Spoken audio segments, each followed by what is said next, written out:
Well, everybody, gonna do some shooting today. I got one of my very favorite rifles I'm gonna be working with today, and you guys have hopefully seen it before if you've been watching the channel. Browning made, Winchester 1886 4570. So, it's got a saddle ring on it. You know, I just can't honestly explain why I love this rifle so much. It just, I mean, I'm a bigger guy. It kind of just fits me good. You know, I've got the slip-on pad on it because it's got that steel butt plate. And I've heard of guys actually just cutting that off, putting the recoil pad on it. Yeah, I would almost rather do this for this point. But, and you know, another thought is like in the fall when it's cold, if I got 2 or 3 coats on, the length would probably be right at that point.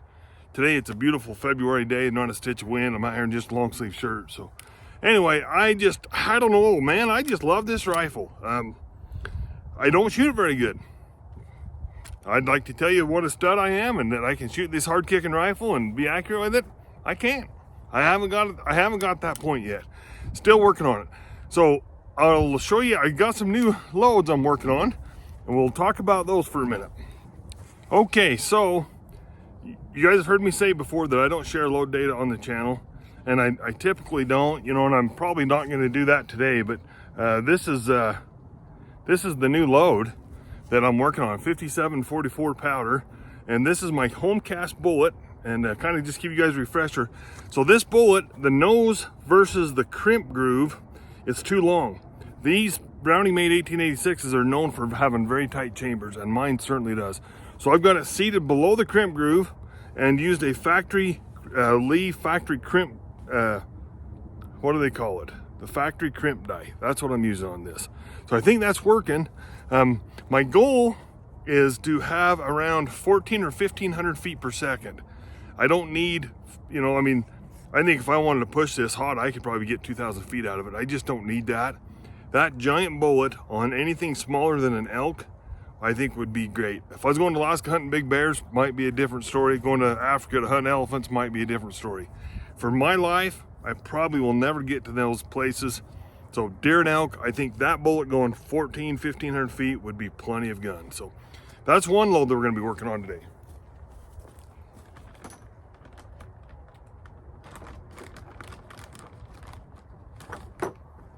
So I got a little bit of unique powder, and unique has been, man, it has been a mystery to find. There has not been unique, but I happen to have some from a previous project. I probably got a pound or 2 left out of a 4-pounder. And like I said, I don't share load data, but that's what we're gonna try today. So the interesting thing to me is, you know, you're using less than half amount of powder with unique versus the 5744. But the 5744 has got a really kind of a cult following with 4570. So I honestly don't care. 5744 is available. I bought a can just last week in the local shop here. It's expensive as all, holy cow, powder's just, anyway, that's another story. But so we're gonna shoot 3 shots with the 5744 and see where it's at. And I got the chronograph, and I'm all about chronograph and stuff, but I want to shoot it on paper first, because if it's not accurate, no sense in chronograph. I'm not going to go with it. So we'll shoot 3 shots with the 5744. We'll go look at the target, and then we'll do 3 shots to unique. Talk about my rest just a little bit. You guys had a lot of input because using the lead sled. So I'm using some bags today, and the bottom line is I think that with just bags, just typical bags, the rifle is too low on the table. I mean, I'm a taller guy, so that makes me really lean into it. So I've got these bags propped up quite high, and I'm hoping to get that rifle down kind of more in a comfortable shooting position. This is something new for me today, so I don't know. We'll just try it and see how it goes. Mention one more quick thing here about the bullets. So these bullets are my home cast, out of wheel weights, flat base. I should have brought one with me today to show you guys, but these are bolts that I've lubed and casted. It's probably been a year or 2 ago. Well, since then I've learned to powder coat. So moving forward, every bullet I cast will be powder coated. And I recently actually just did a video this morning on casting bullets, and I made a big slug of these guys, and I'll powder coat them. I just love the powder coat deal. It's the way to go. But so in the future, if you see a bullet when I'm doing a video that is powder coated, it's the same bullet. just coated instead of the traditional lube.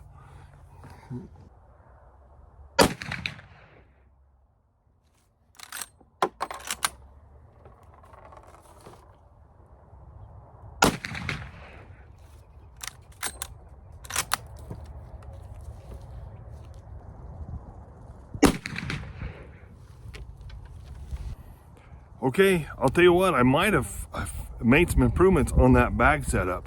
Just it's a little bit higher, it's just more comfortable. I think we might be onto something. Hopefully that we got a good group. If we do, we'll get the chronograph set up. Let's go check the target. All right, well, not a great group. It's kind of fun to hit where you're aiming though, right? Not even gonna put a tape measure on that. We'll probably just go shoot another group, see how it goes.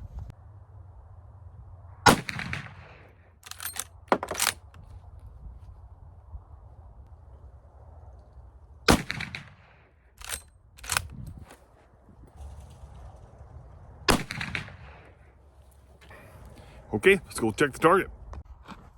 All right, well, we're not doing much better. So here's 1, 2, 3. You know, that's not even gonna count. That's 6, 8-inch group, something like that.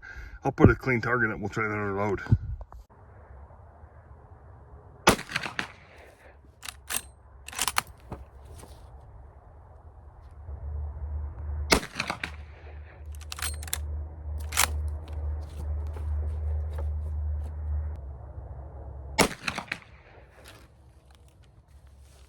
Okay, well, definitely a much softer shooting load on that unique load.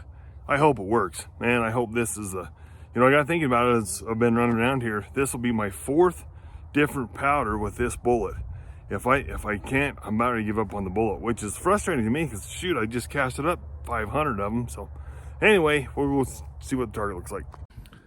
All right, all my YouTube friends, this might be the day that I've actually kind of hit some pay dirt. If you guys have been watching this channel, you know I've been working with this gun for a long time. This is the first time I've tried unique powder. Man alive, this is my happy face. Let's check the target.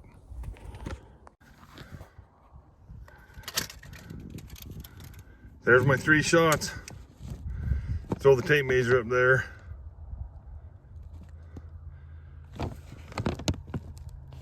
Hope you guys can see it. That is a solid 1.5 inch group. And of course, the old point of impact or point of aim is right there. Yeah, I am super happy with that. Okay, well, I got the chronograph set up. I almost hate to shoot another group because I don't want to spoil it. That's the best group I've ever shot with this gun by far. So anyway, we'll shoot another group before the day's over, but I got the chronograph set up. I'm hoping for that 1,400 feet range. I mean, my fear is it's going to be 1,000 feet per second, and that's not, I don't know, is that the end of the world? I mean, to me, it's too light. Anyway, I'm speaking hypothetically here. Let's shoot a couple through the chronograph, see where we're at.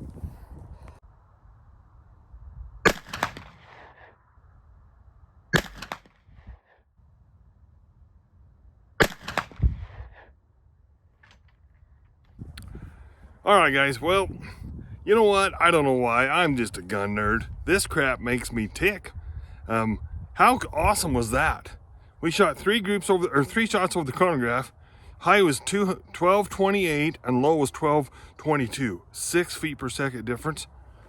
That's unbelievable. I don't know if I've ever, even, you know, modern 308s, 223s, whatever, if I ever had them, the velocity spread that close. That's unbelievable. I just can't believe it. Anyway, so here's my thoughts. I'm trying not to talk too much. I really hope I get some good comments on this. So, do I call it quit? You know, I just can't hardly leave well enough alone. I'm gonna shoot 3 more shots. Hopefully I get another great group. Hopefully it's all good.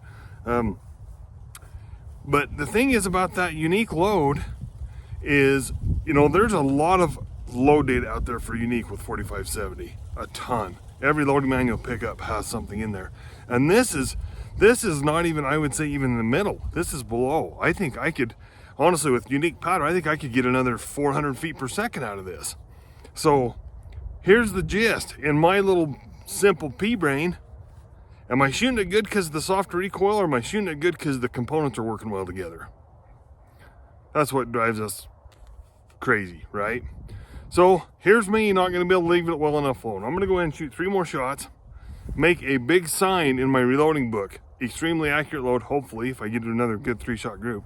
But I'm gonna start playing with it. Like I think I can go up. I'll have to, double check the manuals. Of course, if you guys are reloading, always double check.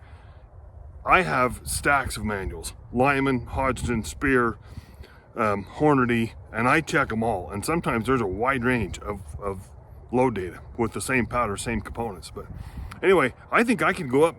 Shoot, I think I can go up another 4 or 5 grains of powder, maybe even more. So I got a wide range to work with here. So am I gonna try to get another couple hundred feet per second out of it? Probably so, yeah. And at the end of the day, I mean, this is what us gun YouTubers do, right? We fiddle around with this stuff.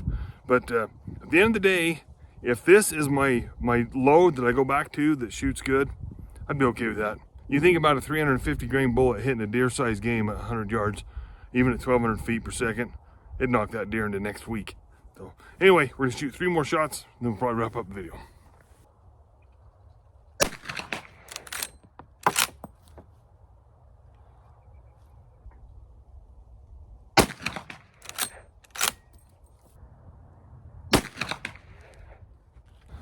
All right, guys, let's go check out the target. I'm almost scared to go up there. I'm afraid I choked.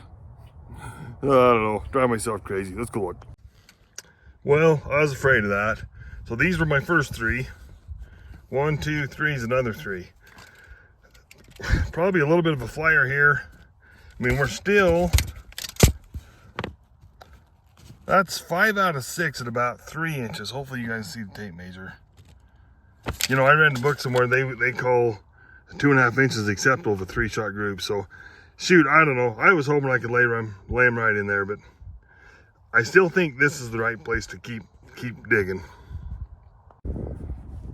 All right, guys, we're gonna wrap the video up for today. I don't know what to do. I knew I was gonna choke on that last 3-shot group, but anyway, 5 out of 6 under 3 inches. I think that load is shooting more accurate than any of the other loads I've used before.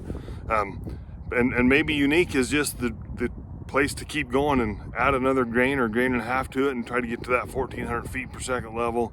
I don't know. I can't decide what to do. Part of me thinks just load up a big batch of these at this lower velocity and just try to gain some confidence with the gun.